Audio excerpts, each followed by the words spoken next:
Assalamualaikum warahmatullahi wabarakatuh. Perkenalkan, nama saya Titin Istiqomah, NPM 5017086, Prodi Pendidikan Guru Sekolah Dasar STKIP PGRI Lubuk Linggau. Di sini saya akan menjelaskan materi mengenai silabus dan RPP atau Rencana Pelaksanaan Pembelajaran.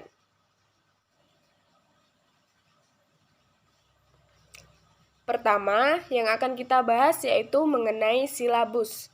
Silabus merupakan seperangkat rencana serta pengaturan pelaksanaan pembelajaran. Pertama, yang akan kita bahas yaitu mengenai silabus.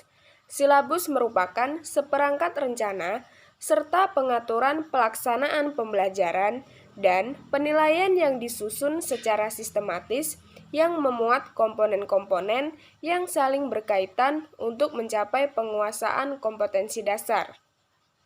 Langkah-langkah pengembangan silabus yaitu yang pertama, mengkaji standar kompetensi dan kompetensi dasar. Yang kedua, mengidentifikasi materi pokok atau pembelajaran. Ketiga, mengembangkan kegiatan pembelajaran. 4. Merumuskan indikator pencapaian kompetensi. 5. Menentukan jenis penilaian. 6. Menentukan alokasi waktu. Dan yang terakhir, menentukan sumber belajar. Silabus bermanfaat sebagai pedoman dalam pengembangan pembelajaran lebih lanjut, seperti pembuatan rencana pembelajaran, pengelolaan kegiatan pembelajaran, dan pengembangan sistem penilaian. Silabus merupakan sumber pokok dalam penyusunan rencana pembelajaran. Silabus juga bermanfaat sebagai pedoman untuk merencanakan pengelolaan kegiatan pembelajaran. Misalnya, kegiatan pembelajaran secara klasikal, kelompok kecil, atau pembelajaran secara individual. Demikian pula, silabus sangat bermanfaat untuk mengembangkan sistem penilaian.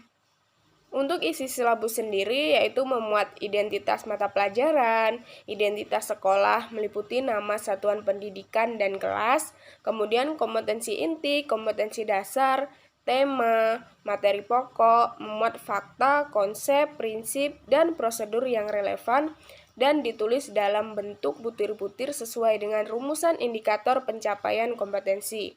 Kemudian ada pembelajaran, yaitu kegiatan yang dilakukan oleh pendidik dan peserta didik untuk mencapai kompetensi yang diharapkan.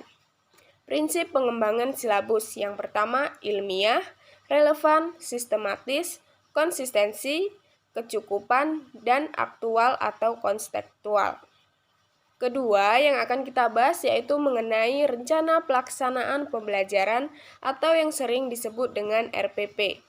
Rencana pelaksanaan pembelajaran atau RPP adalah rencana yang mengembangkan prosedur dan pengorganisasian pembelajaran untuk mencapai satu kompetensi dasar yang ditetapkan dalam standar isi dan dijabarkan dalam silabus. Langkah-langkah penyusunan RPP yaitu menuliskan identitas mata pelajaran, menuliskan standar kompetensi, menuliskan kompetensi dasar, menuliskan indikator pencapaian kompetensi, merumuskan tujuan pembelajaran, mata ajar, alokasi waktu, menentukan metode pembelajaran, penilaian hasil belajar, menentukan media, alat, bahan, sumber belajar, dan merumuskan kegiatan pembelajaran. Fungsi rencana pembelajaran adalah sebagai acuan bagi guru untuk melaksanakan kegiatan belajar mengajar agar lebih terarah dan berjalan secara efektif dan efisien. Tujuan rencana pelaksanaan pembelajaran adalah untuk mempermudah, memperlancar, dan meningkatkan hasil proses belajar mengajar. Dengan menyusun rencana pembelajaran secara profesional, sistematis, dan berdaya guna, maka guru akan mampu melihat, mengamati, menganalisis, dan memprediksi program pembelajaran sebagai kerangka kerja yang logis dan terencana.